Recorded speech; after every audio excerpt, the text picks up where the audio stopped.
Assalamualaikum warahmatullahi wabarakatuh. Perkenalkan, saya Umi Nahdin, guru SD Negeri 2 Bareng, calon guru penggerak Angkatan 10 Kabupaten Banyuwangi. Pada hari ini, saya akan melakukan tugas pada modul 3.1 yaitu demonstrasi kontekstual, yang mana akan kami laksanakan dengan sesi wawancara kepada Ibu Kepala Sekolah di SD Negeri 2 Bareng, yaitu Ibu Fauzia.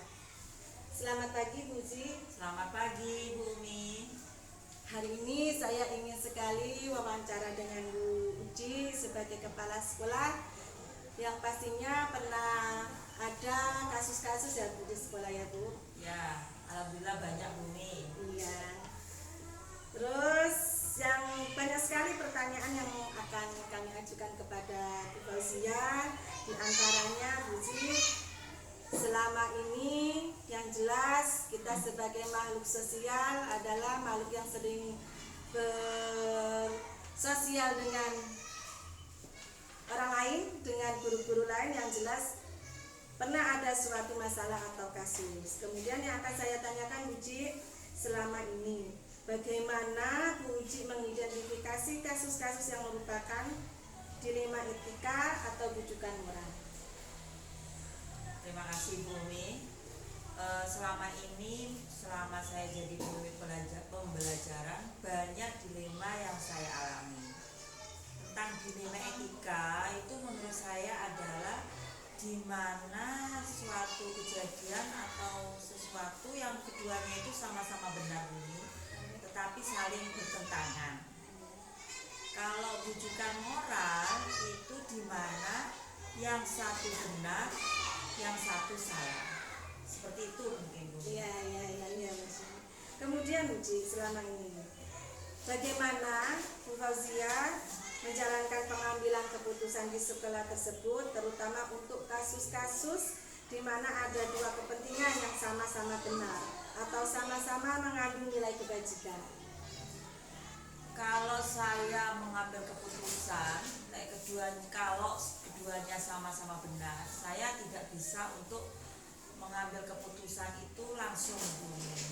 Saya harus dulu rembuk atau ngobrol dulu dengan teman-teman guru, masalahnya apa, saya jelaskan kepada mereka, terus saya cari kira-kira mana yang lebih bermanfaat dari kedua masalah tersebut atau mana yang lebih diutamakan. Jadi saya selalu rembuk atau kolaborasi kepada teman-teman. Kalau memang mereka nggak bisa, saya cari kayak mungkin senior dari mereka, saling tukar pikiran, mungkin dari situ nanti dapat menemukan solusi dari permasalahan tersebut.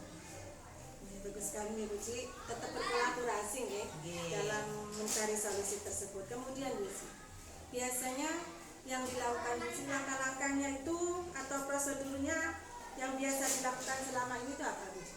Bagaimana? Langkah-langkahnya, kalau yang pertama saya lihat dulu permasalahannya itu apa. Kalau memang itu permasalahannya tidak terlalu sulit dan saya mampu menyelesaikannya, mungkin saya langsung. Tapi kalau permasalahan itu menyangkut misalnya siswa atau wali murid, langkah yang saya lakukan pertama ngobrol. Tadi Ibu ini ya, ngobrol dengan teman-teman, ini ada permasalahan, terus saya minta pendapat mereka. Yang kedua, yang ketiga, yaitu dari pendapat mereka itu mungkin saya ambil kesimpulan. Saya terus baru melangkah apa tindakan yang harus saya lakukan.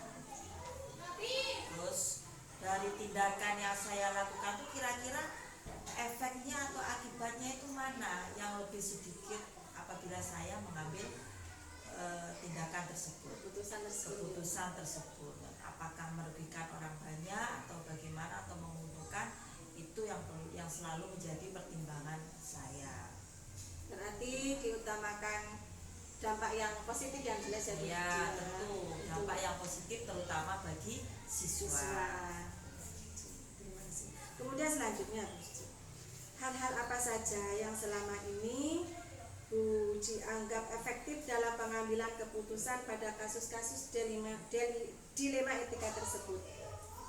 Yang sangat efektif yaitu tadi Bumi selalu berkolaborasi dengan guru ataupun dengan wali murid.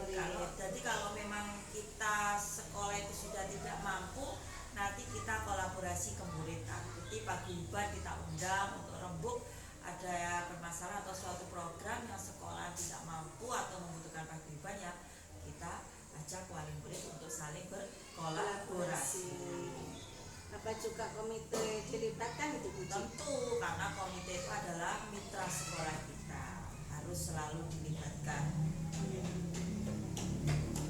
Kemudian Bu Uci, selama ini hal-hal yang merupakan tantangan dalam pengambilan keputusan pada kasus dilema etika itu apa aja Bu Uci? Tantangannya ya, tantangannya. Jika keduanya itu apa ya, kadang dilema itu sisi lain itu apa ya, harus tegas, mungkin di sisi lain juga karena kasihan, kemanusiaan, mungkin seperti itu. Dilemanya seperti itu, kita tegas tapi rasa kemanusiaan itu muncul, jadi ya serba salah ada Bu. Betul sekali.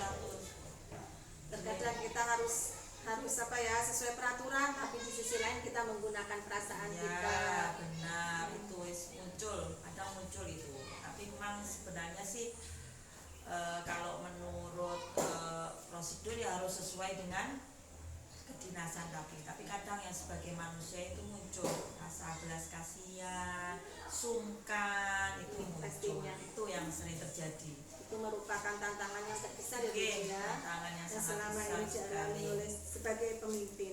Kemudian Bu Uci, apakah Bu Uci memiliki sebuah tata cara atau jadwal tertentu dalam sebuah penyelesaian kasus dilema etika, atau Bu Uci ini langsung menyelesaikan di tempat atau memiliki sebuah jadwal untuk menyelesaikannya? Bagaimana itu Bu Uci?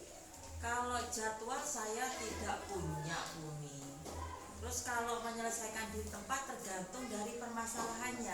Dilihat dari Dilihat dari permasalahannya. Jika memang itu butuh waktu cepat atau hari itu, ya harus diselesaikan pada saat itu. Di tempatnya. Di tempatnya. Tapi kalau masih ada tenggang, saya berpikir rembuk dulu dengan teman-teman.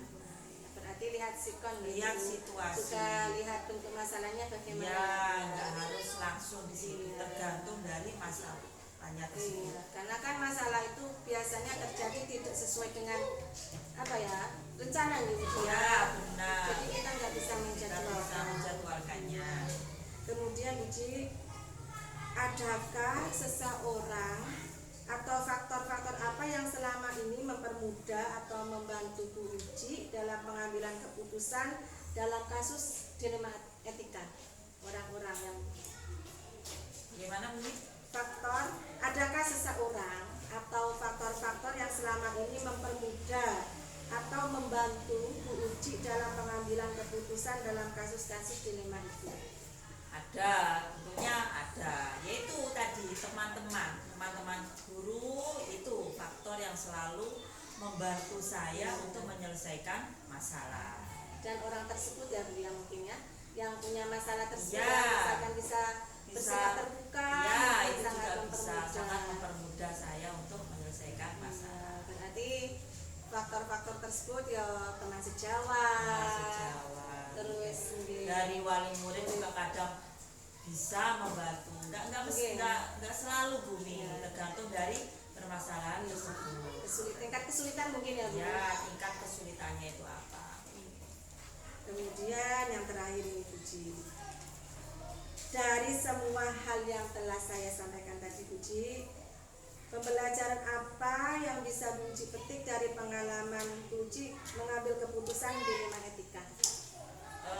Pelajaran yang selama ini saya petik, Bu, kita itu tidak bisa menyelesaikan masalah itu secara kita sendiri harus setidaknya harus lembut, tidak boleh meninggalkan teman kita sejauh atau lingkungan yang ada di sekitar kita. Kadang keputusan kita itu belum tentu baik bagi orang lain. Jadi perlu atau pentingnya masukan, kritikan, saran dan kolaborasi dengan semua pihak, baik dari dewan guru, bisa saja dari murid atau dari wali murid.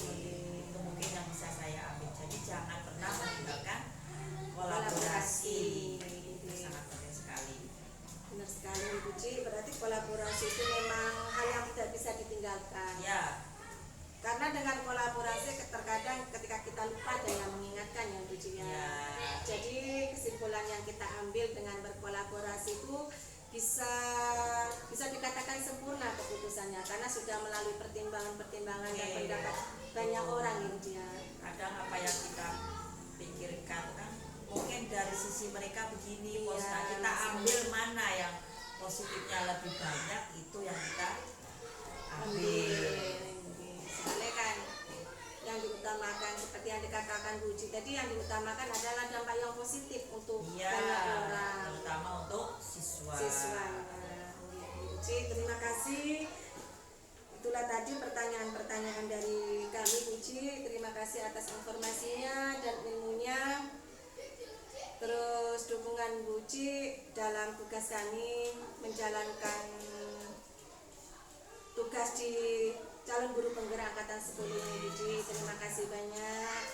Semoga sukses Bu. Amin, amin. Itulah tadi sesi wawancara kami kepada Ibu Kepala Sekolah di SDN Dabara, yaitu Ibu Fazia, sebagai pelaksanaan tugas demonstrasi